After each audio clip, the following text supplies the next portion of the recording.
चलो भाई, सबको नमस्कार। एक बार फिर से मैं हितेश कुमार आप सभी का स्वागत करता हूं।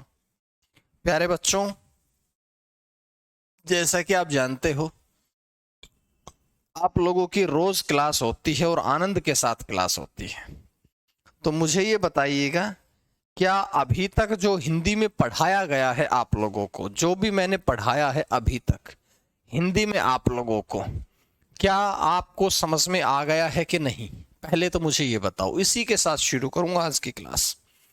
अभी तक जो आप लोगों को पढ़ाया गया है, क्या आप लोगों को वो सारी बातें समझ में आ गई है? बोलो हाँ या ना। उसके बाद कहीं और बात करूंगा, है भाई। जो आप लोगों को मेरे बच्चों अभी तक पढ़ाया गया है, कोई प्रॉब्लम है तो पूछ लो, फिर मैं आगे बढ़ता हूं आज की क्लास में, ठीक है? अगर आप लोगों को याद हो एक बात, तो मैं आप लोगों को अभी तक संज्ञा पढ़ा दी, सर्वनाम पढ़ा दिए, विशेषण पढ़ा दिए, क्रिया पढ़ा दी, काल पढ़ा दिए। अब मैं आज की क्लास में कारक शुरू कर देता हूं। समझ भी आ गया और याद भी आ गया, बहुत बढ़िया, शाबाश। देखिए, अगर आपको ध्यान हो, मैं आप लोगों को अभी तक क्या क्या पढ़ा चुका हूं।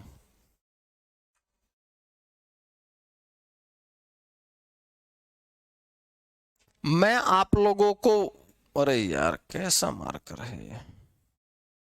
मैंने शुरुआत करी थी वर्णमाला से। मैं आप लोगों को वर्णमाला पढ़ा चुका हूं। मैं आप लोगों को शब्द पढ़ा चुका हूं। मैं आप लोगों को संज्ञा पढ़ा चुका हूं। मैं आप लोगों को सर्वनाम पढ़ा चुका हूं। मैं आप लोगों को विशेषण पढ़ा चुका हूं। मैं आप लोगों को क्रिया पढ़ा चुका हूं। मैं आप लोगों को क्रिया पढ़ा चुका हूं। मैं आप लोगों को काल पढ़ा चुका हूं, है ना? अगर ये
हो, हाँ भाई, आप बताओ।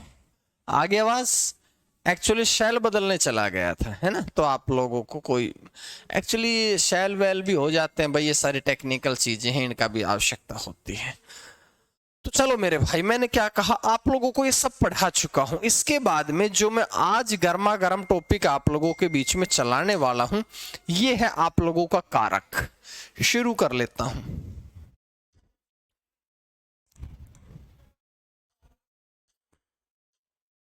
आप सबसे पहले मुझे बताओ, कारक क्या होते हैं?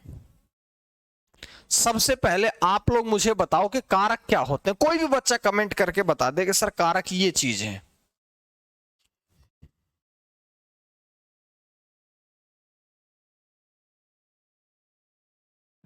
बताइए। सबसे पहली मेरी बात को आप समझते हुए चलेंगे।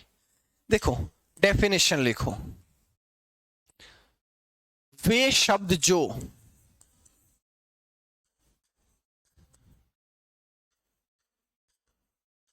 संज्ञा तथा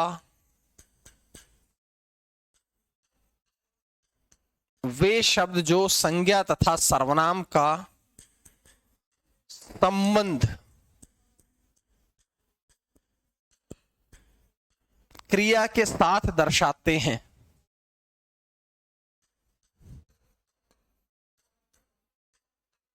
क्रिया के साथ दर्शाते हैं,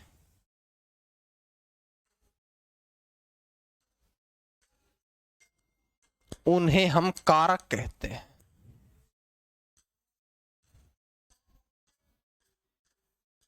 उन्हें हम क्या कहते हैं? कारक कहते हैं। तो क्या मेरी बात समझ में आ गई? कारक जो है वे शब्द होते हैं जो संज्ञा और सर्वनाम का संबंध जो है वो क्रिया के साथ दर्शाते हैं। तो मैंने आप लोगों को संज्ञा भी पढ़ा दी, सर्वनाम भी पढ़ा दिया, क्रिया भी पढ़ा दी। अब इनके बीच में जो संबंध दर्शाएगा वही टॉपिक आपका क्या कहलाता है? वही टॉपिक आपका कारक कहलाता है। तो मेरे हिसाब से आप लोगों की समझ में सारी बातें आसानी से आ रही है कि सर संज्ञा क्या है, सर्वनाम क्या है, कारक क्या है, क्रिया क्या है।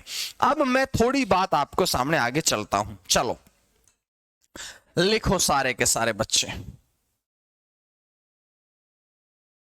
मैंने कहा आज का टॉपिक है हमारा कारक। तो पहला प्रश्न आप लोगों से पूछूं उससे पहले मैं इसको थोड़ा सा डायग्राम सा बना लूं।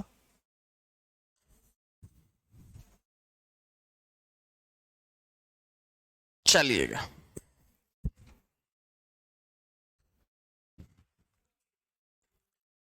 सबसे पहला जो देखिएगा वो है कारक शब्द का निर्माण किस धातु से हुआ है। तो अगर धातु की बात करेंगे तो कारक शब्द का निर्माण आप लोगों का हुआ है क्री धातु से। किस धातु से? क्री धातु से आप लोगों के कारक शब्द का निर्माण हुआ है। क्या मेरी बात आप लोगों को समझ में आ गई है? क्री धातु का मतलब क्या होता है? करना या होना, करना या होना। और मैं आपको पहले भी बता चुका हूं कि क्री धातु से ही कारक बनता है, क्री धातु से ही क्रिया बनती है, क्री धातु से ही काल बनता है, क्री धातु से अलंकार बनता है। सारे के सारे टॉपिक जो हैं ये आप लोगों के क्री धातु से ही बनाए जाते हैं। अगर मेरी बात आप लोगों को समझ में आ गई है तो आगे चलिएगा। मैंने कहा सर कारक जो है, कारक के अन्य नाम क्या हैं? कारक के अन्य नाम क्या है? तो सबसे पहली बात समझो, कारक के दो और नाम है। कारक को ही हम परसर्ग कह सकते हैं, कारक को ही हम विभक्ति कह सकते हैं। तो विभक्ति एवं परसर्ग दोनों के दोनों आपके कारक के ही नाम है। क्या मेरी बात आप लोगों को समझ में आ गई है? कारक को ही हम विभक्ति भी कहते हैं, कारक को ही हम परसर्ग भी कहते हैं। इसके अलावा आगे चलिएगा, मैंने कहा कि सर कारक के अन्य नाम हो गए, कारक का धातु हो गई। आगे मैंने कहा कि कारक के भेद कितने हैं? कोई बच्चा तो कमेंट कर दो, कारक के संस्कृत में कितने भेद हैं? बताओ जरा, संस्कृत में कारक के कितने भेद हैं? और उसके बाद में मुझे बताओ कारक जो है इसके सर्वनाम में कारक कितने हैं? सर्वनाम में कारक कितने हैं? जल्दी से मुझे बता दो, जल्दी से मुझे बता दो। 6, 7, 8। रवि ने कहा 6, 7, 8। गलत कर दिया। 6, 7, 8 तो ठीक है लेकिन क्रम सही नहीं है। हिंदी में 7, साक्षी कह रही है नहीं बच्चा गलत है। सीमा ठीक है। देखो भाई कारक के भेद होते हैं 8।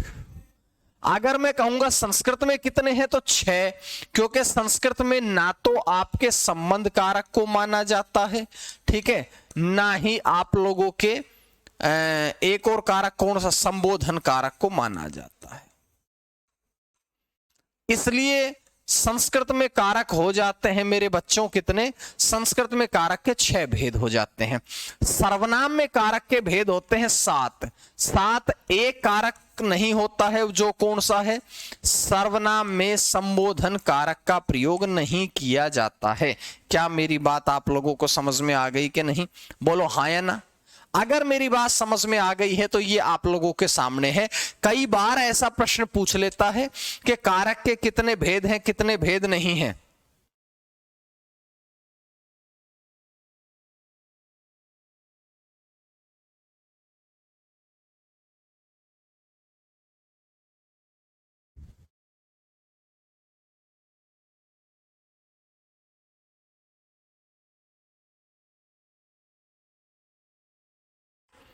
ठीक है, आगे बढ़िएगा। सर्वनाम में अब इनको और समझो गहराई से। जैसे मैंने आप लोगों को एक बात बताई,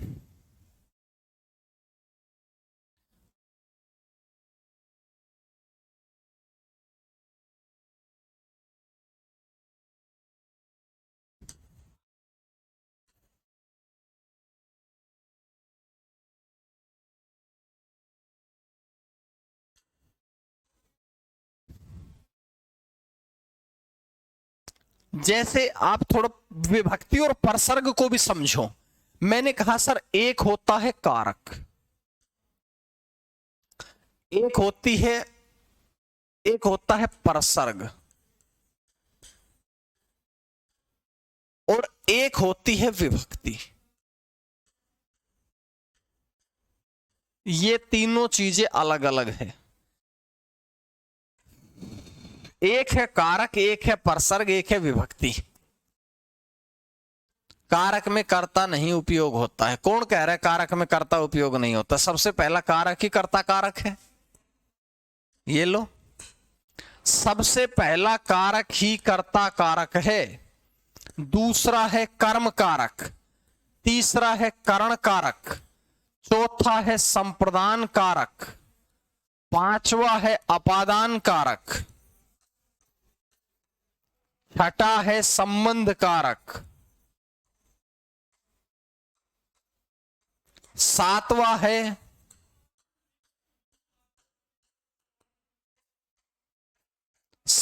है अधिकरण कारक,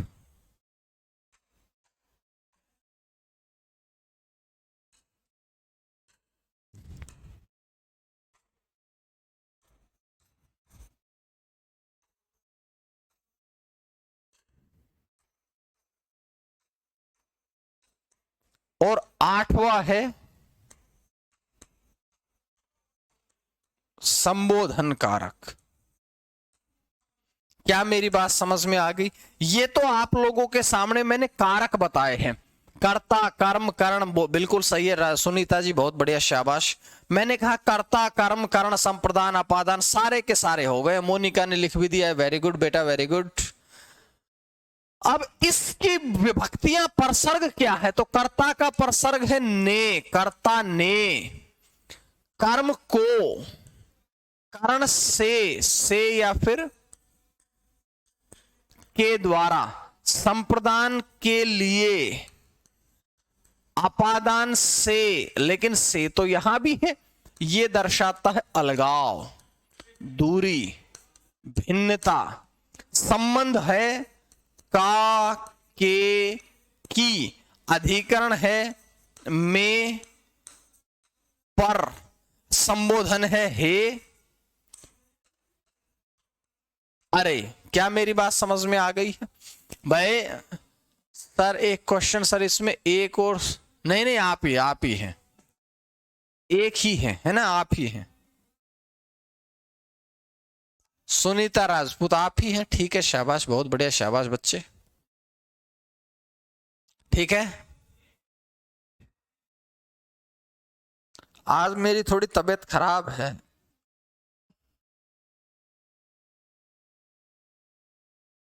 बुखार हो गया है आज मुझे, तो खड़ा नहीं हुआ जा रहा ज्यादा देर के लिए।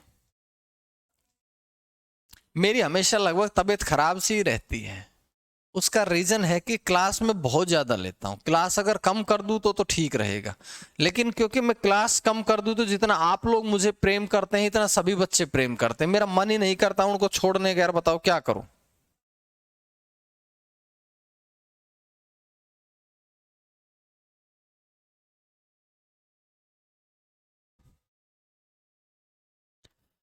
चलो भाई लिख लो, कोई बात नहीं,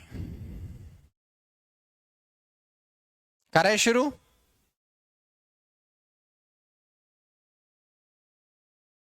चलो तो छोड़ो, मारो गोली। मैंने कहा कि विभक्तियां क्या है। देखो, विभक्ति पहली बात तो हिंदी में नहीं होती है, विभक्तियां होती है आप लोगों के संस्कृत में। अब विभक्तियां होती है मेरे बच्चे संस्कृत में, तो इनको पढ़िएगा। कर्ता की विभक्ति लगती है प्रथमा, कर्म की विभक्ति लगती है दूसरी, जिसको हम क्या कहते हैं, द्वितीया। करण की लगती है तीसरी विभक्ति, जिसको हम कहते हैं तृतीया। संप्रदान की चौथी विभक्ति, जिसे हम कहते हैं चतुर्थी। अपादान की पांचवी है, अपादान की पांचवी है पंचमी विभक्ति। संबंध की विभक्ति को कहते हैं षष्ठी विभक्ति। अधिकरण की विभक्ति को कहते हैं सप्तमी विभक्ति।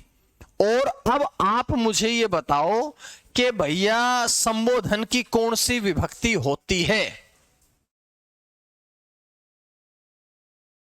तो आप संन्यास ले लो।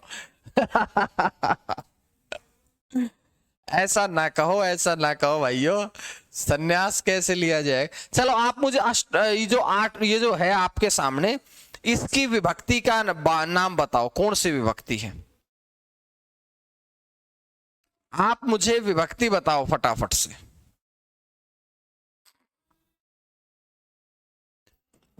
क्या कह रहे हैं? संबोधन तो अष्टमी नहीं होगा मोनी का बेटा ना। हाँ, ये सुनीता ने सही दिया कि अष्टमी विभक्ति नहीं होती है, इसमें भी प्रथमा विभक्ति का ही प्रयोग होता है। ध्यान रखेंगे, जो आपका संबोधन कारक है इसमें भी आपकी प्रथमा विभक्ति का ही प्रयोग होता है। अब आप कहोगे सर ये बात हम नहीं मानते, तो मैं कह रहा हूं माननी पड़ेगी। कैसे माननी पड़ेगी मेरे भाई? जैसे आपसे कह दिया जाए, आप लोगों ने कभी वो पढ़ा है, रूप धातु पढ़ी होगी, तो रूप धातु में क्या होता है? आप लोगों ने जब रूप धातु पढ़ी होगी तो आप लोगों को पता भी है इस बात का कि आप लोगों ने, जैसे हम पढ़ते हैं राम है रामौ रामा, रामम रामौ रामान, ऐसे पढ़ते हो कि नहीं?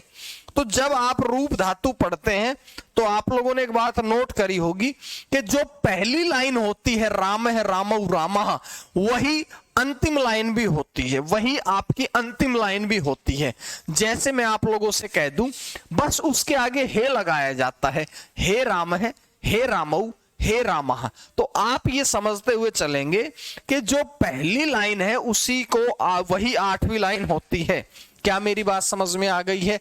इसलिए संबोधन में प्रथमा विभक्ति का प्रयोग किया जाता है। क्या भाई समझ में आ गई होगी कि नहीं? अब तो बात लिख भी लिया होगा, लिख लिया होगा ना। अब चलो आगे बढ़ता हूं। अब मैं आप लोगों से कह दूं सबसे पहले कारक कौन। अच्छा एक बात और बताओ, हमने अभी तक ये ऐसे पढ़ा है कि जहां ने नजर आएगा वहां कर्ता कारक, जहां को नजर आएगा वहां कर्म कारक, जहां से के द्वारा नजर आएगा वहां कर्ण कारक, जहां के लिए नजर आएगा वहां संप्रदान कारक, जहां से अलगाव नजर आएगा वहां। लेकिन मैं पहले ही तुम्हें बता दूं कि मेरे भाई एक बात को तुम जरूर गौर से सुन लेना। विभक्तियां याद करनी जरूरी है, परसर्ग याद करना जरूरी है, लेकिन आप ये जरूर ध्यान रखिएगा मेरे भैया, कभी भी परसर्ग से कारक नहीं पढ़ते हैं। कभी तुम देखो कि जहां ने लगा है वहां कर्ता कारक कर दिया, जहां को लगा है वहां हमेशा कर्म कारक होगा। ऐसा नहीं होगा, नहीं होगा, नहीं होगा। अब आप कहेंगे सर ये क्या बात हुई? बात यही है क्योंकि इससे पहले जो आपका पेपर बनाने वाले होते थे वही पेपर चेक करने वाले होते थे। क्या मेरी बात समझ में आ गई कि नहीं? जो पेपर बनाने वाले होते थे वही पेपर चेक करने वाले होते थे। ठीक है, तो आप ये समझ के चलना, अब पेपर बनाने वाले कोई और है, पढ़ाने वाला कोई और है, चेक करने वाली है मशीनें। तो अब हमने बहुत गहनता से अध्ययन करने की आवश्यकता है। तो चलिए मैं आप लोगों को बताता हूं। सबसे पहला कारक आप लोगों के सामने है मेरे भैया कर्ता कारक। अब ये पढ़ाने से पहले मैं कई चीजें बताऊंगा आप लोगों को। सबसे पहला कारक आप लोगों के बीच में है जिसको हम कहते हैं कर्ता कारक। अब आप मुझे बताओ कि सर कर्ता कारक क्या होता है? पहले तो ये बताओ कि सर कर्ता कारक क्या होता है? तो कर्ता का मतलब ये होता है कि मैं ये कह दूं सर विभक्ति है कर्ता ने, और ने विभक्ति तो है लेकिन क्या मैं ये कह सकता हूं कर्ता कारक का मतलब है जो कार्य को करता है, जो कार्य को करे वही तुम्हारा कर्ता कारक होता है, जो कार्य को करे वही कर्ता कारक होता है। क्या ऐसी मेरी बात समझ में आ गई कि नहीं?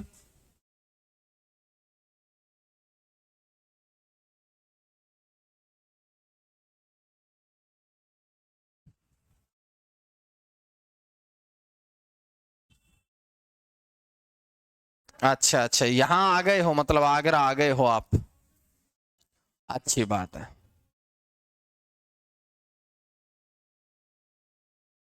जो शब्द कार्य को करने वाले का बोध कराए उसी को हम कहते हैं कर्ता कारक, ठीक है।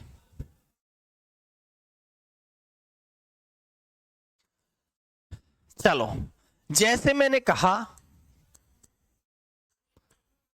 राम ने मोहन, मैंने कहा राम ने पुस्तक पढ़ी, राम ने पुस्तक पढ़ी, राम ने पुस्तक पढ़ी, ठीक है। अब मैंने कहा कि काम कौन सा हुआ है? पढ़ने का।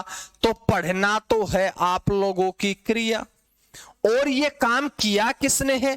ये काम किया है राम ने। जो काम करता है वही क्या कहलाता है? कर्ता कारक कहलाता है। क्या मेरी बात समझ में आ गई कि नहीं? मैंने कहा कि जो काम को करता है वही कर्ता कारक कहलाता है, ठीक है। अब मैंने कहा भाई काम हुआ है पढ़ने का, किया किसने है? राम ने, ठीक है कि नहीं? ये राम जो है वही कर्ता हो गया। अब मैं एक वाक्य और लिखता हूं। क्या लिखता हूं? मैंने लिखा राम घर गया।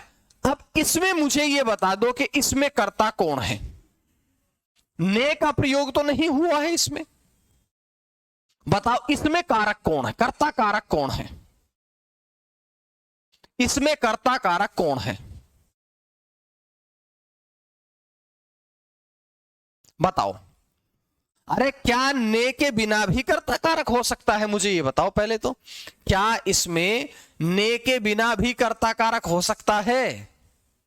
सबने लिख दिया राम राम, तो सबने लिख दिया, लेकिन मैंने पूछा क्या इसमें ने का प्रयोग है ही नहीं? क्या ने का प्रयोग नहीं होने पर भी कर्ता कारक हो जाएगा? तो बिल्कुल हो जाएगा। कैसे? क्योंकि आप ये समझो काम हुआ है जाने का, किया किसने है? राम ने। जो काम करता है वही कर्ता कारक कहलाएगा। अब आप ये कहोगे सर बात ऐसी है, ने विभक्ति का प्रयोग तो नहीं हुआ। तो मैं ये कह रहा हूं विभक्ति का प्रयोग भी दो प्रकार से होता है भाई।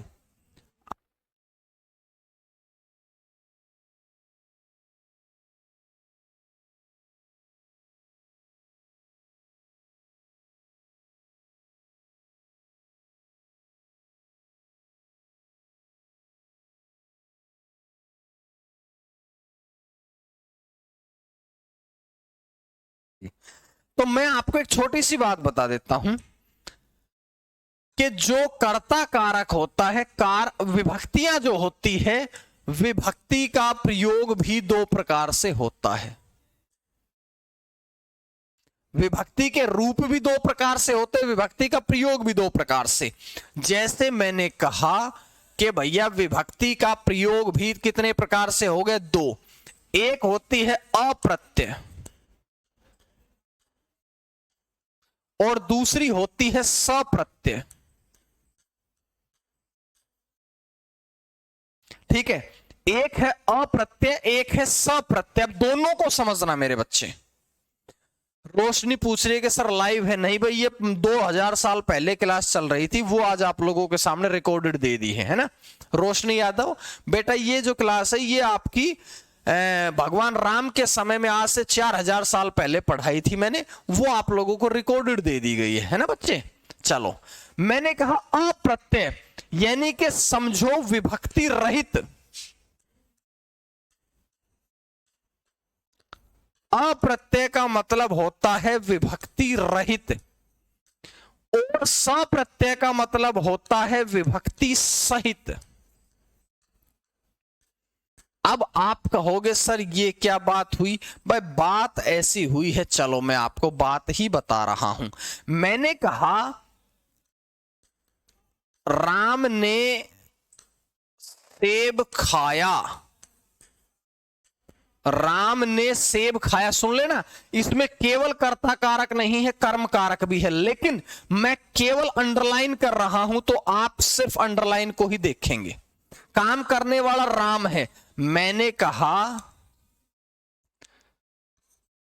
रोहन ने साइकिल चलाई, इसमें कर्ता कारक के अलावा एक और कारक है, लेकिन अंडरलाइन करते ही हमारा फोकस केवल यहीं पर होना चाहिए मेरे बच्चे, ठीक है? तो यहां देखो, आप गौर तो करो यार, ये देखो, इसमें ने का प्रयोग हुआ, इसमें ने का प्रयोग हुआ, तो कर्ता कारक के साथ ने का प्रयोग हुआ, वह आपका सप्रत्यय कहलाएगा। क्या मेरी बात समझ में आ गई? अब मैं कह रहा हूं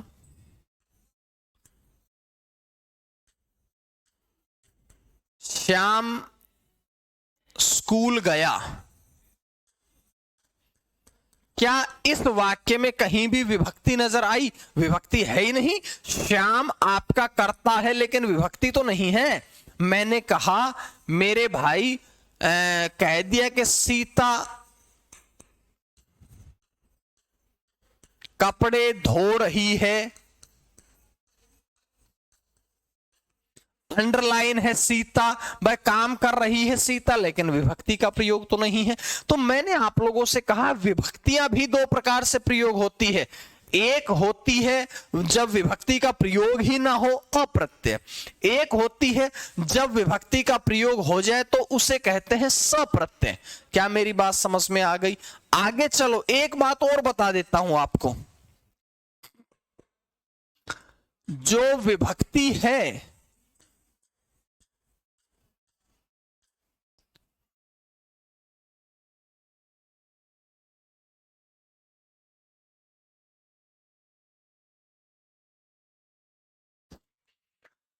जो विभक्ति है मेरे भाई,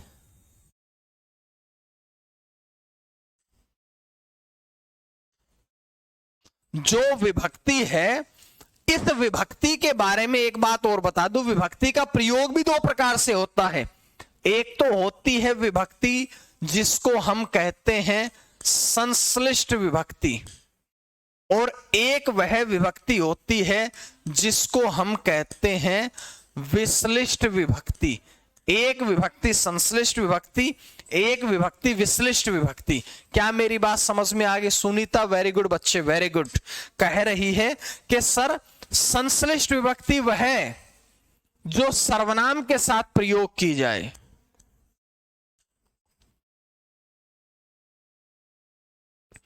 सर्वनाम के साथ प्रयोग,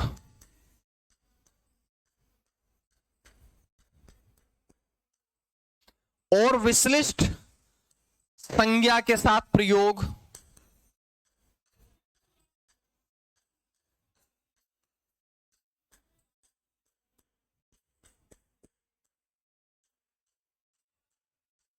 संज्ञा के साथ प्रयोग। क्या मेरी बात समझ में आ गई है? भाई विश्लिष्ट और संश्लिष्ट दोनों तुम्हारे। अब इनको अंतर समझाता हूं। मैंने कहा जो संज्ञा के सर्वनाम के साथ प्रयोग करी जाए, जैसे मैं कह दिया कि तुमने पुस्तक पढ़ी, मैंने कहा उसने खाना खाया। तो मेरे भाई एक बात बताओ, मुझे ये बात बताओ कि विभक्ति तो ये लगी है, ये ने विभक्ति लगी है, ये ने विभक्ति लगी है, किसके साथ लगी है? तुम और उसके साथ लगी है। उसने उसको पीटा, बिल्कुल सही। उसने ने लगी है सर्वनाम के साथ, तो जो सर्वनाम के साथ लग जाती है उसे हम कहते हैं संश्लिष्ट। लेकिन मैं तुमसे एक बात कह रहा हूं, जैसे मैं कह दूं राम ने मैंने कह दिया है सीता ने खाना खाया, ये आप लोगों के सामने राम ने सीता ने दोनों के दोनों क्या ये संज्ञा है कि नहीं? ये सर्वनाम है कि नहीं? तो मेरे हिसाब से ये आप लोगों को समझ में आ जाएगी, कंप्लीट है ना।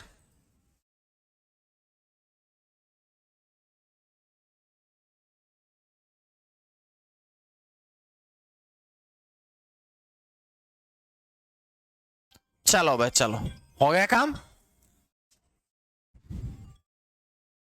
लिखो लिखो लिखो।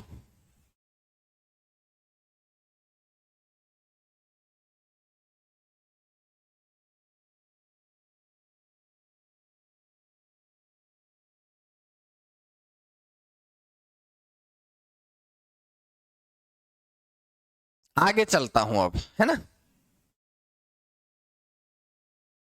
नोट हो गया, बहुत बढ़िया। अब हम पढ़ते हैं सबसे पहले कारक को।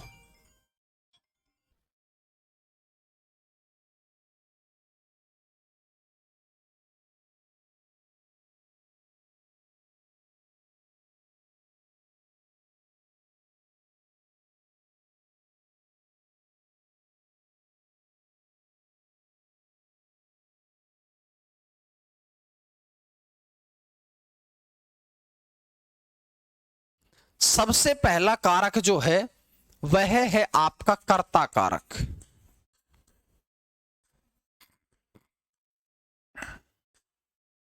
सबसे पहला कारक है कर्ता कारक।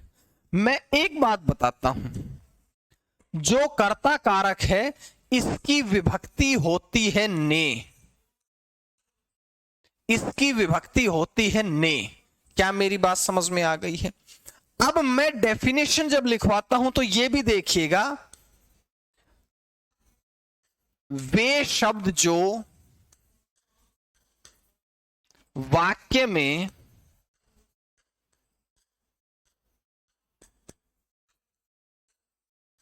किसी भी कार्य को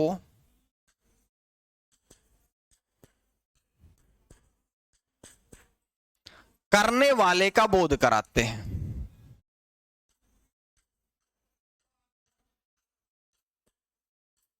करने वाले का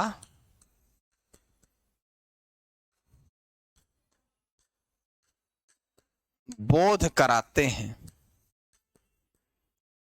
उन्हीं को हम क्या कहते हैं? कर्ता कारक कहते हैं। जो काम को करने वाले का बोध कराते हैं उसी को हम क्या कहते हैं? कर्ता कारक कहते हैं, जिसकी विभक्ति है ने। और ने के अलावा इसमें हम एक नाम और जोड़ते हैं, शून्य विभक्ति। शून्य विभक्ति, और इसी के साथ हम जोड़ते हैं अदृश्य विभक्ति।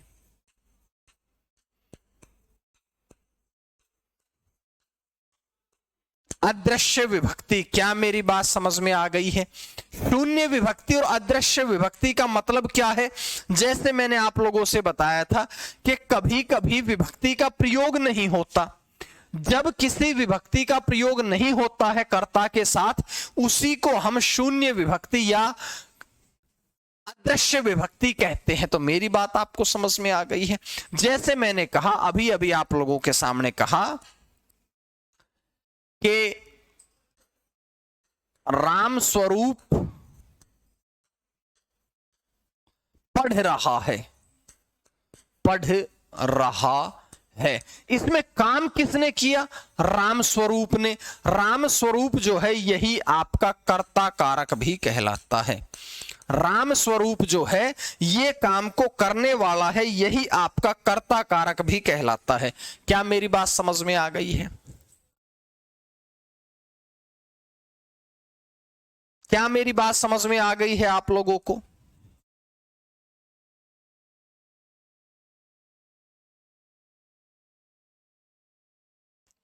चलो, अगर मेरी बात आप लोगों को समझ में आ गई है तो आगे बढ़िएगा।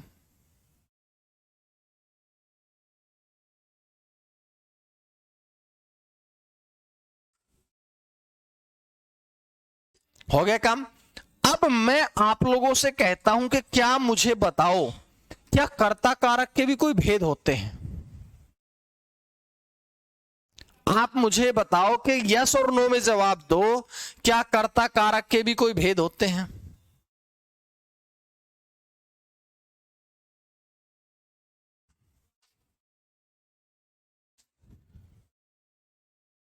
Yes yes yes yes, Sunita कह रही है राजपूत जी दो भेद होते हैं, रूबी कह रही है दो भेद, सब कह रहे हैं यस यस, ये दो बच्चे कह रहे हैं दो भेद। चलो पढ़ते हैं क्या भेद है क्या नहीं। मैंने कहा कर्ता कारक,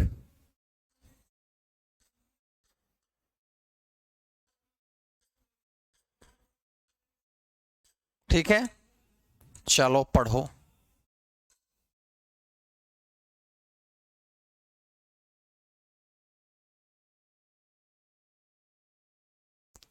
कर्ता कारक के भेद हुए दो। अब आप कहोगे सर कौन कौन से दो भेद हुए? सबसे पहले होता है व्याकरणिक कर्ता।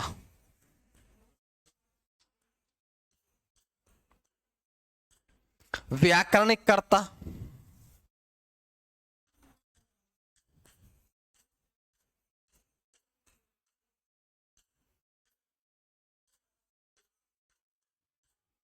दूसरा है प्राकृतिक कर्ता।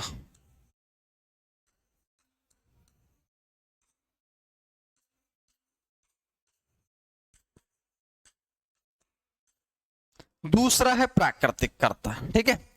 तो अब इन दोनों में क्या अंतर है वो देखना। मैं डेफिनेशन नहीं लिखाऊंगा, यहीं बताऊंगा आप लोगों को।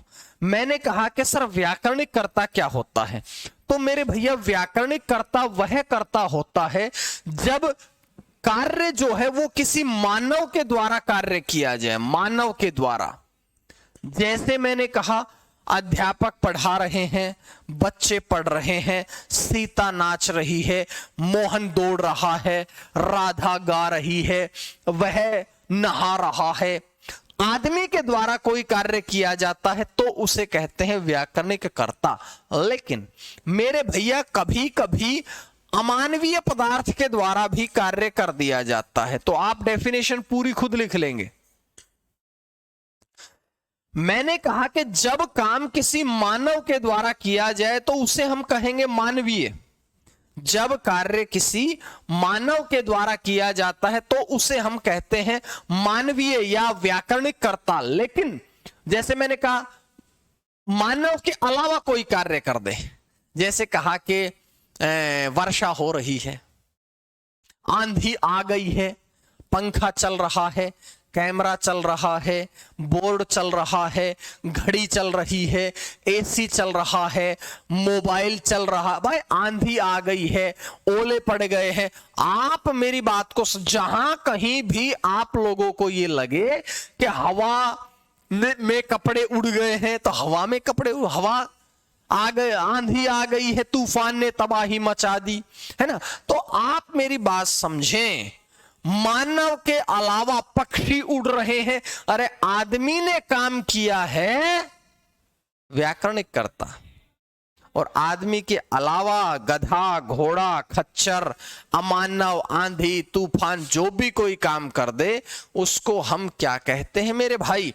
उसको हम कहते हैं प्राकृतिक कर्ता। क्लियर है? बोलो यस और नो। क्या मेरी बात क्लियर है कि नहीं? यस और नो बताओ।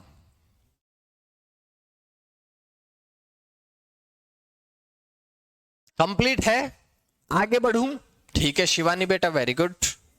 चलो अब ये समझो, जो तुम्हारा व्याकरणिक कर्ता है इसके भी दो भेद।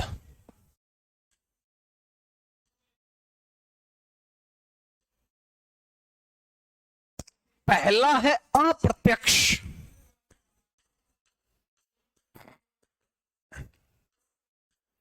और दूसरा है सप्रत्यक्ष।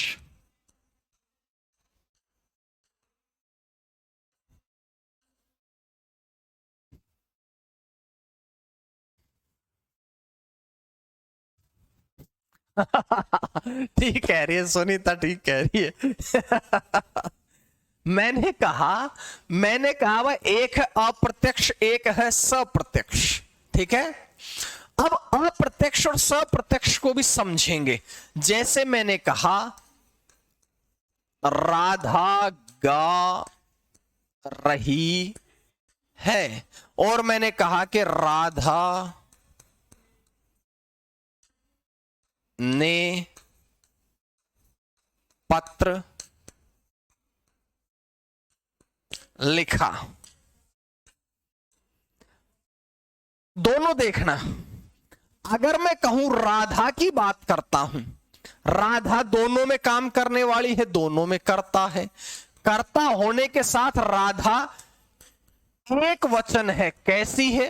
एक वचन है, राधा स्त्रीलिंग है, बोलो हाँ या ना। राधा एक वचन और स्त्रीलिंग है, बोलो हाँ या ना। उसके बाद में मैंने कहा कि गा रही है, ये क्रिया जो है ये भी एक वचन स्त्रीलिंग और राधा भी एक वचन स्त्रीलिंग, यानी कि क्रिया जो है वह कर्ता के अनुसार चली। क्रिया और कर्ता, कर्ता और क्रिया, कर्ता और क्रिया, कर्ता और क्रिया, दोनों का लिंग वचन समान है, बोलो हाँ या ना। अगर दोनों का लिंग वचन समान है तो इसे हम कहेंगे सप्रत्यक्ष। लेकिन यहां है राधा स्त्रीलिंग, पत्र लिखा है पुल्लिंग, यहां क्या कर्ता के अनुसार क्रिया चली है? नहीं चली।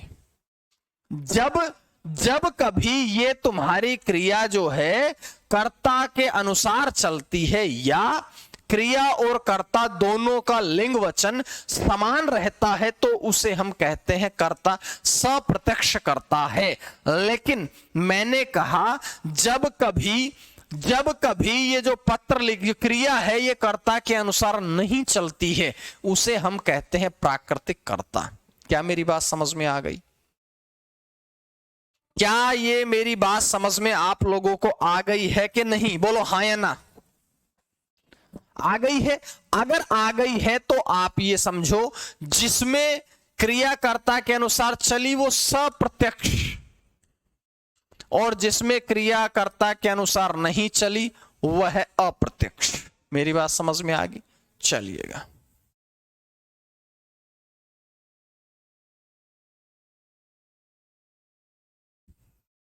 खत्म है। अब एक बात और सुन लो तो मेरे बच्चों, मैंने कहा जो तुम्हारी सप्रत्यक्ष करता है, इसके भी दो भेद होते हैं। जो सप्रत्यक्ष करता है, इस कोई नाम बताओ कौन कौन से हैं?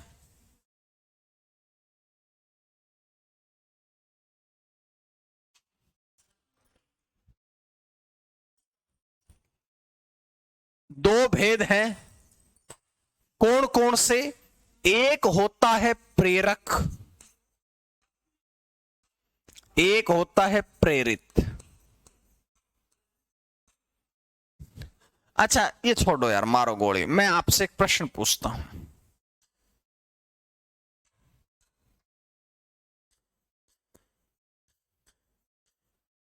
राम ने मोहन से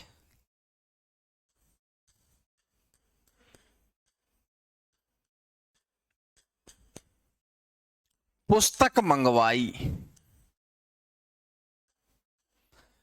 राम ने मोहन से पुस्तक मंगवाई।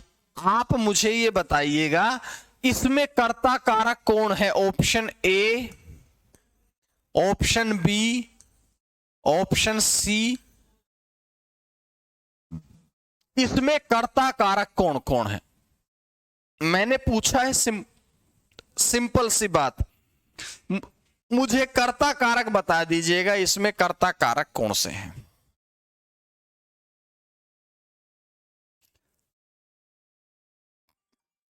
बताओ जरा।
अब आप एक बात को समझेंगे। मैंने कहा कि सर राम ने मोहन से पुस्तक मंगवाई, राम ने मोहन से पुस्तक मंगवाई, राम ने आदेश दिया तब जाकर के मोहन ने पूरा किया, तो राम भी इसमें करता है और मोहन भी इसमें करता है। दोनों के दोनों करता है। अब आप समझना, जो कार्य को करने की प्रेरणा देता है उसे कहते हैं प्रेरक कर्ता। काम को करने की, पुस्तक मंगवाने की प्रेरणा किसने दी? राम ने। जो प्रेरणा देता है उसको कहते हैं प्रेरक कर्ता। और इसकी प्रेरणा पाकर, राम की प्रेरणा पाकर के वह पुस्तक लाया कौन? मोहन। तो मोहन को कहेंगे प्रेरित कर्ता।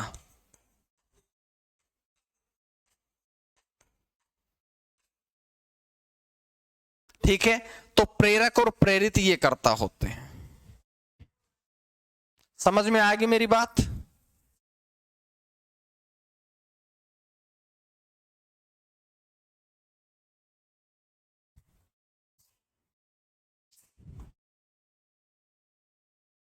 अब मुझे बताओ, अगर इनमें से, पूरे में से कोई चीज समझ में नहीं आई होगी तो मुझे बता दीजिएगा।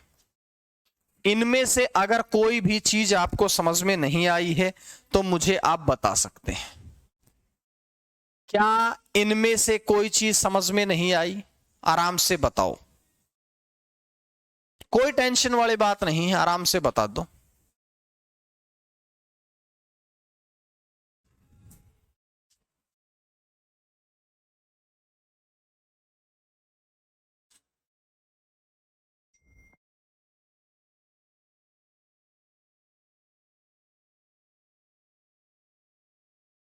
कंप्लीट है? शून्य विभक्ति क्या है? एक बच्चे ने पूछा शून्य विभक्ति क्या है। मैंने कहा राम घर गया। इसमें काम कौन, किसने किया है? राम ने किया है। काम किसने किया है? राम ने। जो काम करेगा वही कर्ता कारक रहेगा। लेकिन मैंने कहा कर्ता कारक की विभक्ति का क्या प्रयोग इस वाक्य में हुआ है? क्या इस वाक्य में कहीं भी कर्ता कारक तो है, लेकिन कर्ता कारक की विभक्ति का प्रयोग कहीं पर भी हुआ है? इसमें कर्ता कारक की विभक्ति का प्रयोग पूरे वाक्य में कहीं पर भी नहीं हुआ है। नहीं हुआ है तो उसी को हम अदृश्य या उसी को हम शून्य विभक्ति कहते हैं।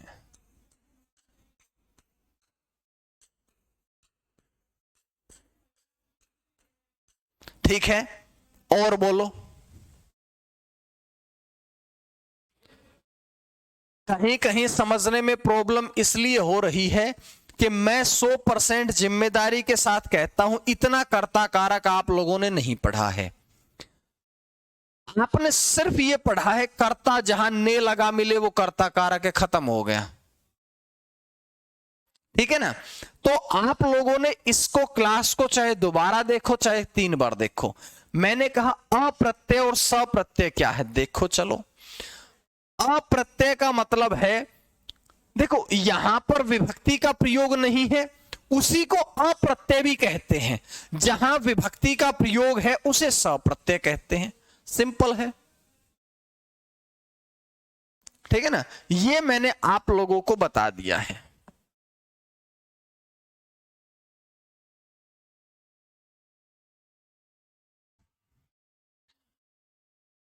अभी मैं आप लोगों को होमवर्क भी दूंगा, होमवर्क भी दूंगा। 2 मिनट रुक जाओ अभी। या भाई, भाई नहीं है यार। अभी मैं आप लोगों को होमवर्क और देखता हूं, कहां गया होमवर्क।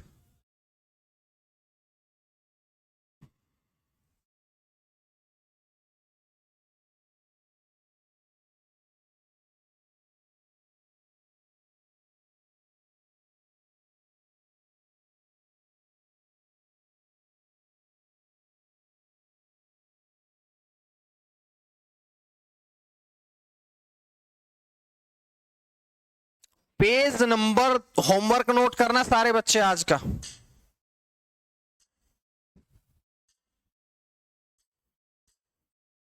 आज का होमवर्क नोट करेंगे। जो बुक आपको अपलोड कर रखी है इसके पेज नंबर 38 और 39 पढ़ने हैं, ठीक है। पेज नंबर 38 और 39 पढ़ने हैं, ठीक है।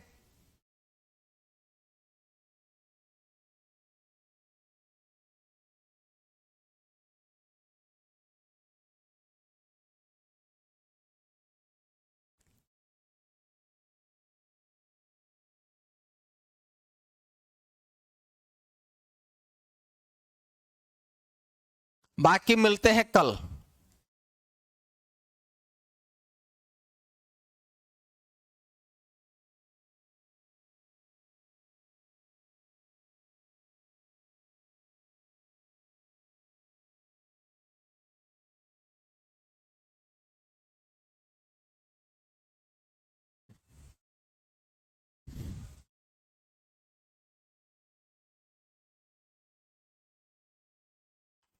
ठीक है, धन्यवाद।